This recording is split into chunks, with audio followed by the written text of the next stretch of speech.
So welcome. Today I have Marcelle Crinean with me today. Marcelle is not only a really good friend, but a colleague of mine. We work together, referred clients. We also do workshops together. Marcelle is a leading eating psychology coach, does solution-focused hypnotherapy, deals a lot with just stress, a lot of that stuff like that. We've done some workshops together where we deal just about that. You've done workshops as well on weight loss and diets. You talks on all of that as well. One of the big reasons why Marcelle and I work together, why I refer to Marcelle, is because of the solution-focused approach, in that it's what can we do, right? How can we sort it? Yeah. I mean, it's all well and good finding out what's wrong, but we want to know how we move on from it. Exactly right, and that's my whole philosophy, which is you can't change the past, you can refer to it, but you can't change it. Right. The most important thing for me, for people who come to see me, is you are where you are, so how do we help you feel better from now? And that's usually when you're in that place where you're finally perhaps ready to get help or getting help, that's actually where you're at in your head. You're fed up with being ill and you just want to move forward. Yeah, some people don't, right? Some people want to kind of, my analogy is, I call it a stress bucket. You know, we're filling up our stress bucket day in, day out with low-level chronic stress, you know, day-to-day stuff, but also traumas will rapidly fill the bucket. Sure. Now, some people kind of want to go wading in the bucket to see what's in there, to find the causes of things. They really want to understand how they've ended up. Right. But some people don't. Some people kind of want to just say, do you know what, I don't need to know how, I don't need to know what's in it, I just want to empty it. Yeah. So I work with those people. Right. There are, you know, plenty of different types of therapists and coaches who will work with the past, but I'm much more about the future and solutions. Well, that's certainly why I've referred to you, and that's certainly my approach. And in fact, that whole thing about, right, let's move forward, what can we do? I think in general, if you had to ask people, that whole bit more of a positive approach to things, being more confident, you know, glass half full kind of person is clearly the preference, right? You'd rather be that than you're sort of just miserable and downtrodden. But is there any, because this is what we're discussing in this series, my approach to sort of healthy living, having the element of diet, exercise or movement, and then positive lifestyle habits, one of which is just having a positive mindset. But is there something actually physiologically going on inside of me when I'm happy, when I'm in a good place mentally? Yeah, absolutely. So most people, or a lot of people, have heard of serotonin. It's sometimes called our happy hormone. Oh, right, yes. It's a neurotransmitter in our brain that most people associate with happy feelings, okay, with feelings of mental well-being, if you like. It gives us the ability to cope. It gives us the ability to feel a bit more confident in life. We're just more able to cope in life. And that's created by our brain, if you like, when we are mainly doing three things. So when we are thinking positively, so when we're thinking about positive things, good things, we're feeling grateful for things in our life, we are creating that chemical. And it's that chemical that makes us feel happy, makes us feel more content, makes us feel confident. Okay. When we're doing exercise. Yeah. So, you know, a lot of people, especially your clients, will understand that when they're doing exercise and they're doing positive exercise, so something that they love doing, they get that rush of endorphins at the end, right? They feel good for doing the exercise and they feel more positive. Again, that's serotonin. So that can be then, you can almost, I say wave the magic wand, but you can call on that or create that. Can you do this? You have to yourself out. You have to create it, actually. So for people who are depressed, let's kind of do the really opposite extreme, side, yeah, really extreme. So people who suffer from depression, if you think about people who suffer from depression, they're generally not interacting with other people. Okay, they're generally kind of keeping themselves to themselves, staying at home, not socializing. They are not thinking about positive things, they're thinking about negative things. Sure. And generally they're not moving very much, they're not exercising or doing anything like that. So those three things, positive thinking, positive social interaction, positive exercise, those three things are the things that are going to help you create the serotonin. If you're not doing any of those things, then you're not creating the serotonin, and you're going to feel, well, at best miserable, at worst completely depressed.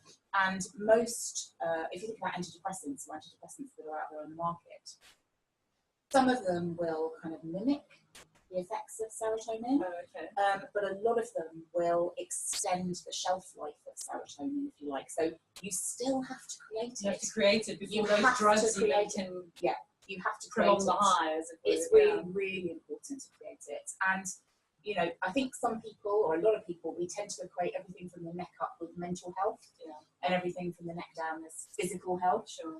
But there's no lever, there's no trap door. You know, the two things are connected. So serotonin is actually in our gastrointestinal tract as well. You know, happy mind really is kind of happy body. Well, that's the other things. A part of this, you know, when I've been talking about, you know, sort of the three pillars of what I see as important for healthy living is this positive lifestyle habits, includes positive mind, eating well, diet and exercise. You then see that actually the one almost can't happen if the other one doesn't. So if you're not eating well, your gut flora can be affected, and we know that then serotonin and there's other chemicals in there that, and also gut flora can turn off some of the cortisol effects as well. So that can have an effect on your immune system. And then, so if you're physically not feeling well, then mentally you don't feel well, then you don't want to eat well, you don't want to exercise. And so it all just spins around. Which is why we work so well together, right?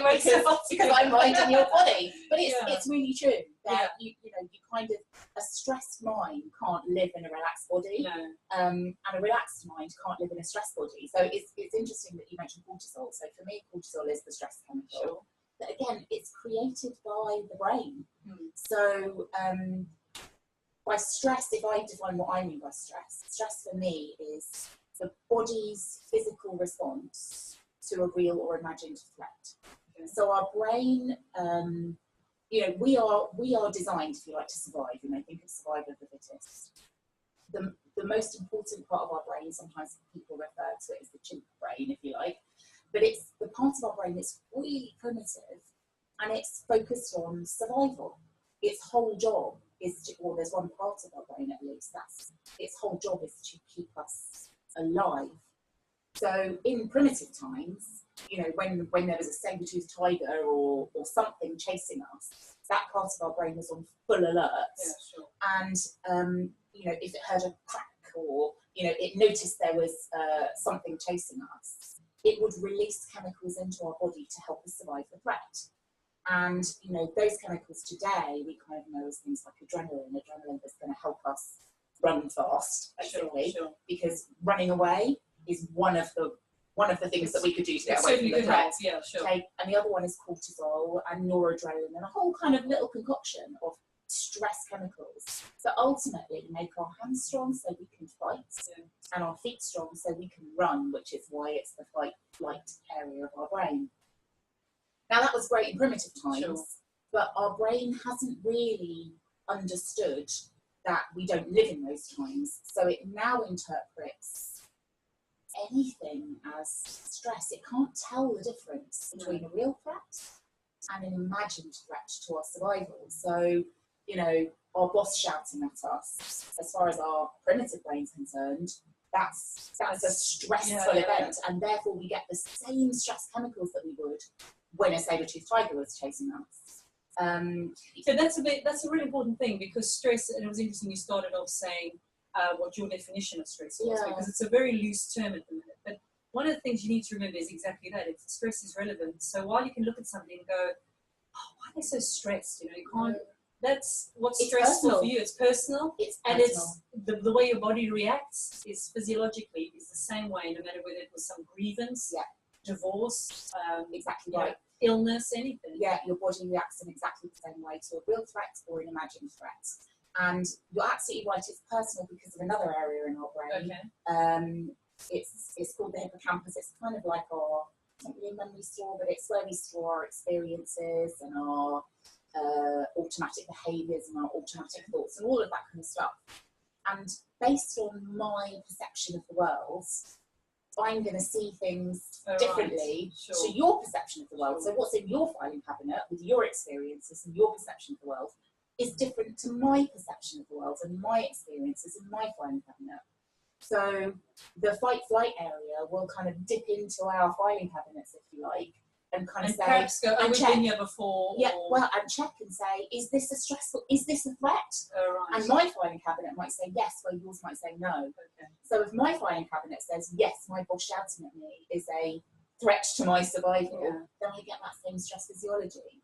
Whereas if I'm kind of somebody that really doesn't care if my boss shouts at me or not, then I'm not going to get that same news. So it's a physiology. Stress is a physiology based on the chemicals that are released by the brain. And then to come back to just the term you used before, which I've used many a times explaining to my own clients, is of course the stress bucket, right? Being full or empty. And exercise, of course, is one of the ways that you can empty that stress bucket. You can. And my only caveat would be, so yes, you can, but you need it to not be such high stress exercise that you're kind of putting in stress as a kind of subconscious Because thing. again, if we come back to the fact that the body doesn't differentiate, or the brain doesn't differentiate between different types of stress, exercise every day, all day for super long, the body suddenly goes, oh my word, this is too much. Exactly right. And so it goes back to this little part of our brain. It's called the amygdala. It kind of operates like our security guards, and because it's pretty dumb, really, it's our primitive brain. If you are running, for example, running, or just even moving fast in life, our brain, that little part of our brain says, well, if I'm running that fast, there must be a saber-toothed tiger chasing me, or there must be a polar bear chasing me. And therefore, we get the same stress physiology.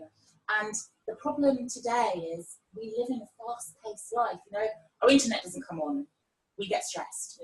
You know, we're running to drop the kids at school, we're eating on the run. And that stress is really going to affect lots of things. So yes, we move into that stress physiology, so we start to feel that stress in our body, we start to feel that effect of those chemicals trying to make our hands strong. So we start trying to get ready to fight the threat. But most people will understand that when they feel stressed, they feel it, right, in their neck and their shoulders. That's us getting ready to fight, right? Or in our legs getting ready to run. And whilst that's happening, our brain does two things that are kind of pertinent to what we talk about in our daily lives. One is it wants us to fight or run, and that's it, because those are pretty much the only two scenarios under which we have a chance of surviving the threat. Okay. Under no circumstances. Oh, it doesn't have an option there of, well, let's discuss the problem and think about it. Exactly right. But here's the thing, our brilliant logic brain, our intellectual brain, the one that we have developed over thousands of years, is the intellect, right? It wants to go, well, hold on a second, there are no saber-toothed tigers here, this can't possibly be real. So our brain doesn't want us doing that. It doesn't want us using our intellectual brain. Because while we're thinking and doing exactly whilst we're thinking, we're wasting time, precious time that we could be using in fighting or running. So unfortunately, our thinking brain gets switched off. Okay, and that has a lot of impact. One, I mean, most people who come to see me will say, you know, when they're feeling stressed, they just can't think clearly. Yeah, they just can't think clearly. Well, that's why they can't think clearly, because their thinking brain has kind of been switched off by the stress in their body. And of course, that's relative to the stress bucket. If the stress bucket's full, the brain's going to get switched off more quickly. Just to be fair to the body, the design is such that you can cope with a bit of stress. You know, you don't stress have one. Is good. Exactly. I'm not saying it's not good. Sure. We all need it. Right? Sure, and that's why the bucket description is really good, because a little bit in that bucket, not a problem, right? But if every day, all day, that's and never having any release, and you're not emptying it. And that's why sleep is so important, actually, because it's our kind of biological. Well, there's another one. People also struggle often to make the connection that if you're not sleeping, it's because you're stressed, and that stress can just be from, you know, I know somebody recently who's not getting a lot of sleep because of their 2 young children, right? And he said, I just know I'm making a few mistakes at work here and there, right? You're not thinking. your thinking brain's been switched off because your body's going, brains. oh my word, we need to sleep, what can I do to get back to Exactly sleep? right. Yeah. Well, cortisol, as well as being our stress hormone, is our awake hormone, right? We actually need it to wake up in the morning. So it's a really, really important thing for us to have. But too much of it, and then we're awake. Yeah. And the problem is, the more cortisol we have, the more we then start to think and worry, because our primitive brain, the brain that's our fight-flight area, it's pre-programmed to focus on all the negatives, right? For our survival, we have to constantly worry about where the saber-toothed tiger is. Is it following me? Is it behind me? Is everyone safe? Am I safe? Is my family safe? Yeah. What's going to happen if it gets me? So we constantly focus on all of the negative stuff, and that's going to keep us then worried. And the more we worry, the more we're thinking negatively. The more negatively we think, the more cortisol we create. So, and the cycle goes on. And so, I mean, when we started was with serotonin, like our happy hormone, if you like, the neurotransmitter in our brain that regulates mood. It also regulates sleep. And it helps to regulate, it plays a part in the regulation of sleep and also the regulation of appetite. So if we kind of go back to my kind of eating psychology pattern, if you like, stress is a major factor in weight gain. And especially fat around the middle, because cortisol will cause us to store That's fat where it lays down. Yeah, exactly right. So whilst we're feeling stressed, whilst our brain thinks we're running away from danger, and we're not thinking clearly, we're also not making good decisions about the food that we're eating. So it's not. So this is where we, in a way, give everybody the excuse, right? Which is to say, because that's then typically when the person goes, and I'm overweight. That's it. I'm not eating today, and adds more stress to their day. And you're not going to shift weight with that kind of mindset, no matter what you're doing. No, you're not. At that point, you have to actually take stock. Get back on track with your sleep. The simple, ironically, the easiest things to control before you then start doing slightly more difficult things, which is get back into a bit more physical exercise, dieting, and things like that. So that's just sleep. And just sleep. That's a big thing. Yeah. Even it's anything you can do to trick your primitive brain into understanding there's no danger. Yeah, we're okay. We're okay. It's okay. Yeah. And sometimes you can just say that it's. You know, my favourite line to myself is kind of, it's okay, no one's going to die if I'm 2 minutes late. It's that. And so breathing is really important and that's what we teach, right? Well, one of the other things with the breathing, which I think people tend to overlook, I mean, people can get the whole, oh yes, we need to breathe properly and all of that, and we go into that quite in detail in our workshops. But one of the things is that I know people who struggle with asthma, and if they're their breathing pattern is quite shallow, and their breathing pattern has been disrupted because of the condition. But then they're resting, and when they're not asthmatic, but when they're just having normal breathing pattern, it's very short and shallow. And one of the things with that I remember we've covered is that short and shallow breathing mimics hyperventilation, mimics that whole state of when you're in a panic. So even though your body's going, oh, hang on, what's going on with that breathing? Oh, that must be because I'm stressed. Exactly right. And so even from not working on with just having a medical condition where that can then affect, you're still sending off those triggers, that cycle that says, oh my word, we're stressed, stay in that heightened state. It really is. Yeah, you're absolutely right. And of course, cortisol is plays a big part in balancing your blood sugars. It raises your blood sugars. It gives you energy because you need to be in a state to fight this. Yeah. And one of the things we also cover in the diet workshops is exactly one of the first things people do is that, right, I'm not eating, I'm not doing it, but like we've just established, that is then perceived as a second threat. Yeah. The body goes, right, food's not coming in. We must be starving. We must be starving. We must be starving. So I'm going to hand down the hashes. Exactly down the hashes. Exactly right. Hatches. Yeah. And it becomes, and listen, it's no, I mean, even knowing this stuff, it's not like we're oblivious to stress. I mean, you said yourself there, your own little things we have to say, it's okay. One's going to die, just calm down. You find yourself just breathing.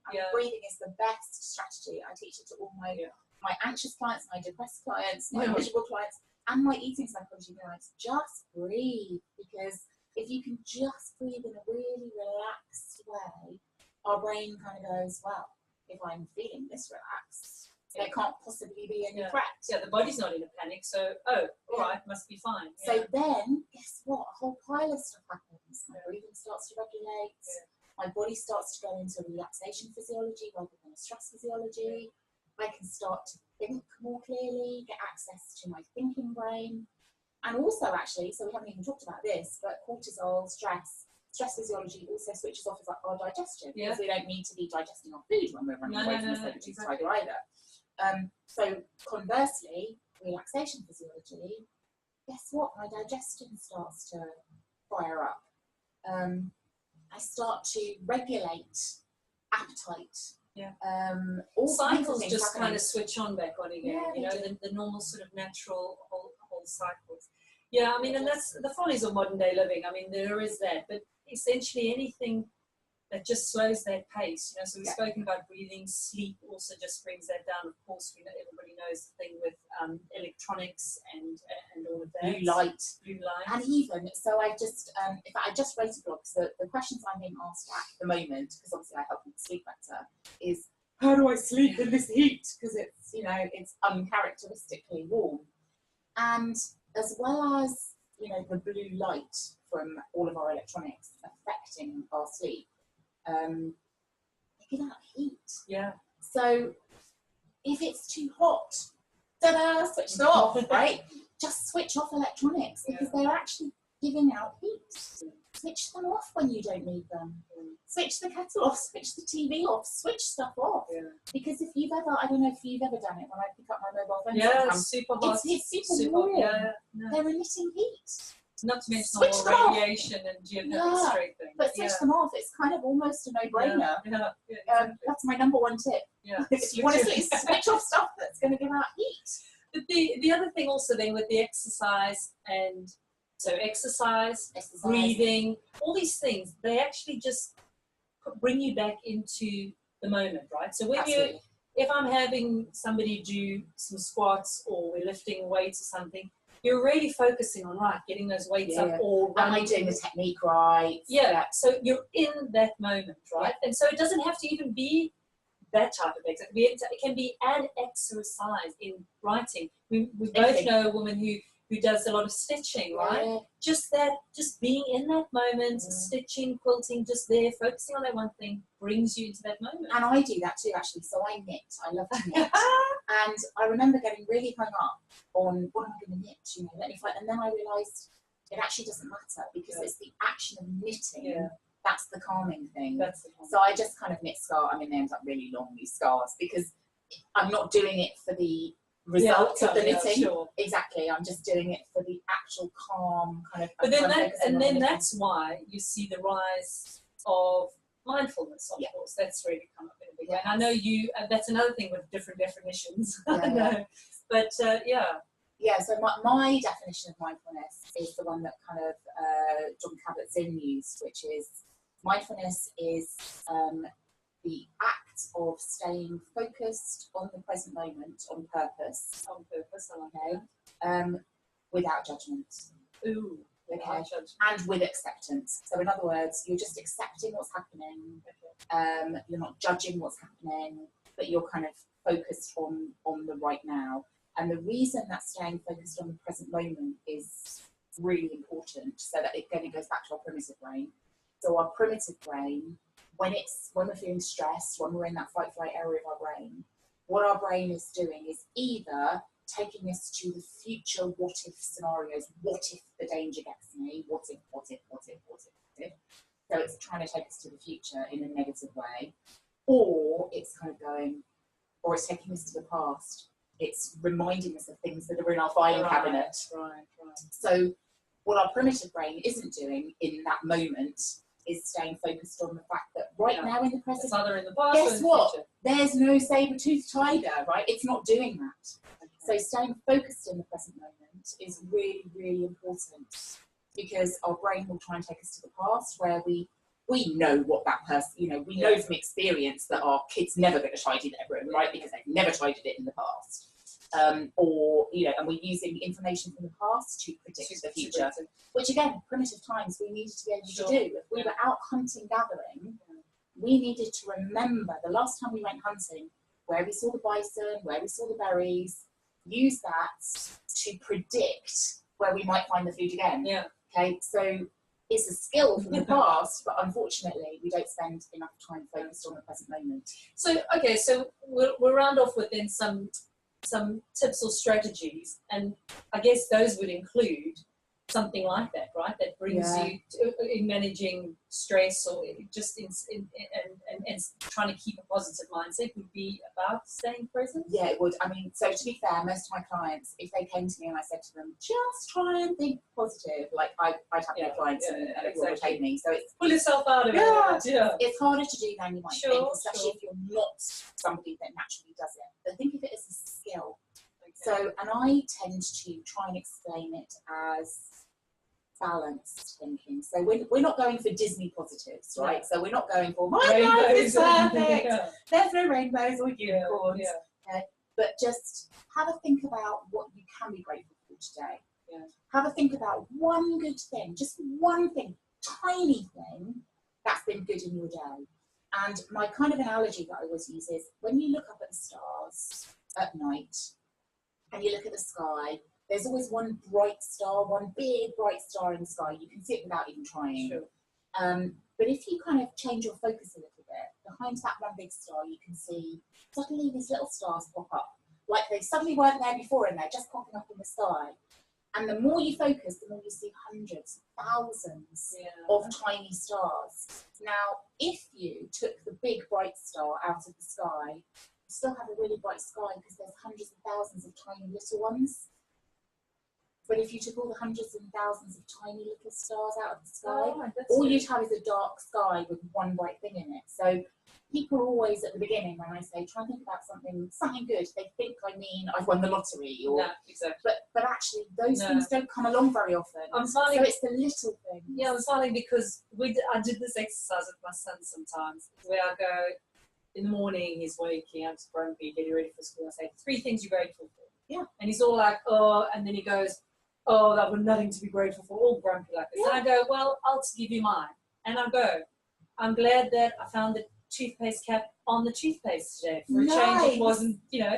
And actually I did that first to make him laugh, but then actually he started going, well, oh, thank goodness I remembered to put my school uniform out. I was so pleased that I had polished my school shoes last night, so I didn't have to do it this morning. Right. And then you start going, exactly. And did you start smiling instead of being grumpy? In fact, exactly right. Yeah. But sometimes it's those the converse of that is, sometimes it's that one thing, like the toothpaste lid not being on or the back door not being locked again, that can ruin your whole morning. Or you go, oh my God, I didn't close the window or whatever. So ironically, in noticing it, that it wasn't that way, can actually set you up for that. Well, it can. It's because remember our primitive brain is pre-programmed to focus on the negatives for our survival. It's not pre-programmed to remember the positive stuff. And they do say on this is probably a whole other area of this, but they do even say with the whole, there was an ex-Marine or something who said, start by just getting up in the morning and making your bed.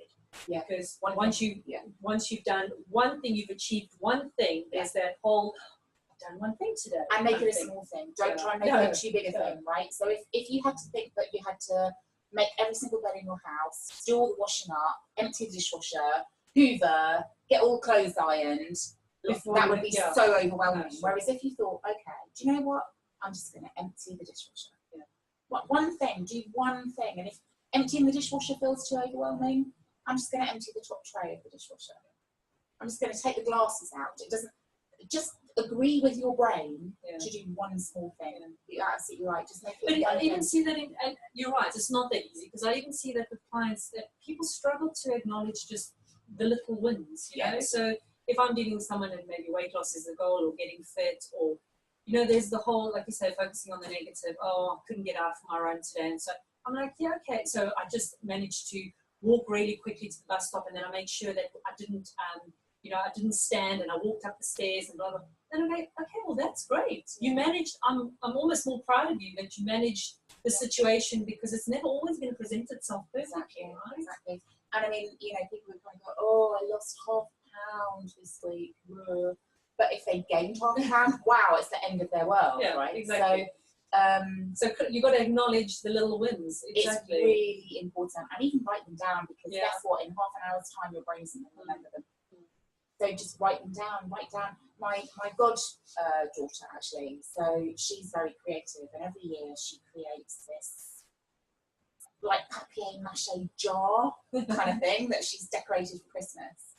And then for the rest of the year, the family, so my best friend, her husband, and then my 2 godchildren, every night at dinner, they write down one thing that they're grateful for and they put it in the jar. I've heard of this. That's fantastic. And then on New Year's Eve, they crack open the jar and they read all of the things that they've been grateful for over the year. Right, so and that's such a great way to start the year. We've got a few more months left for the rest of the year. I think I'm going to start now. That. Yeah, so we've got. Don't wait till Monday. No, Everyone thinks that everything has to wait. No. Start now. Start now. And it can be just a tiny thing. Something. Okay, so let's go 3 things to do right now at the end of watching this. So breathe. So just gentle breathing. I call it 5-2-7 breathing, but it's kind of breathing in for a count of 5, holding for a count of 2, breathing out for a count of 7. And when I say breathe in for a count of 5, I don't mean to 100% capacity. I mean just about 70% capacity. Just hold it, and then breathe. Exactly right. Okay, and then just breathe out. And to be honest, the numbers are less important than making sure that your out breath is longer than your in breath. Because that signals to the brain the danger zone. So breathing. Write down one good thing that's happened today, or one thing that you're grateful for today. Okay. That's another way of putting it, because people struggle with what am I grateful for? One good thing that happened today. One good thing. So for me today, even on the way here, no traffic. I was just about to say, I can't tell you how many green traffic lights I went through. No traffic. Parked easily. Just so many little things. So that was good, and lots of people let me out in the traffic, so that was quite nice. But yeah, count the little wins. So that's 2. 3, I guess, if I mean, exercise is a great one, but it doesn't. Well, empty the stress bucket. And some way, was that too broad? That's hard to do. That is, I think just suddenly do it. Just suddenly do it. So I would say switch off your electronics. Let's go with that. At least 2 hours before you go to bed if you can. And not standby. We're talking off. If 2 hours, most people when I say that, they balk at that. It's like 2 hours. I'm like, yeah, kind of should be 4 really. Just start 10 minutes earlier than you would do now. But 5 minutes. If 10 minutes is too difficult, just switch it off 5 minutes before, and then just keep reducing it by 5 minutes until eventually you're switching off a couple of hours before you go to bed. That's great. 3 tips. You can do them now. You don't have to, because that adds stress. Yeah, you don't, and that is exactly right. We didn't even talk about how thoughts create stress, because they do. Yeah. But yeah, just write down one good thing or one thing you're grateful for every day. Breathe, and then just try and switch off your electronics 5 minutes before you switch them off now. All little steps which feed into, and much of what we've been discussing in this series. All of that helps every other aspect of your life, and that's, like I've said 1,000 times throughout the series, is you never get it all 100% correct, right? You never do, but it's a constant flowing thing, and every little win in this area will have a knock-on effect in that area, which then gives you the impetus to carry on in that area. Yeah. So just keep going. I think it is. I mean, so my 3 things that I always tell my client, we always work on. So remember the 3 things that create serotonin. One is positive thinking, so writing down that one thing that you're grateful for that's been good in your day. One is positive exercise, so how can you increase the amount of exercise that you do? And that can just be gentle walking. Walking doesn't have to be a hardcore gym session. And in fact, gentle walking is really great, because when we're walking gently, our brain goes, well, that can't possibly be a polar bear chasing me, because I'm walking so gently. And then the other one is sit with friends. Socialising. Yeah, we didn't really talk about that one, but that's a super I mentioned that in one in the first episode in the series, in fact, and just talking about that, about socialising, and really important. It's just reinforcing. Well, it's tribe. Yeah. So back to that primitive time, when we were hunting and gathering and we were in a tribe, we're safer. Yeah. So therefore, our brain doesn't feel that we're as at risk of being eaten. But when we're out hunting and gathering on our own, that's quite. And we're at biggest risk. And it's a shared load, right? Because you suddenly, if you're on your own, you're going, okay, that's the decision I'm taking. Is it right? Isn't it right? If you suddenly got a shared load of somebody, everyone's sort of agreeing the same decision. That's all. It's really important. Being part of a tribe, and I mean, you and I were kind of discussing this earlier, kind of off camera, but being part of a tribe that you want to be part of, That's really important. Yeah. You know, pick which tribe you're in. Yeah. Make sure it's a supportive tribe. Yeah, not the one that reinforces and encourages rather than it's really important. Spending time with loved ones, with good friends, laughter. Okay, that's super, super important. Don't underestimate how important friends are. Right, so listen, we'll have you on again for sure. And we've got a few more workshops and things coming up, so we'll be talking about things like that as well. That's your website, brainreframe.com. And I like, that's the other thing when I meet you. I love that, the title of that, because I'm like, reframe the way you think. Yeah, it's all about that. So have a look at that, Brain Reframe, and you've got some workshops and things that you advertise on. Yeah. Thanks so much for joining me. Thank you for having me.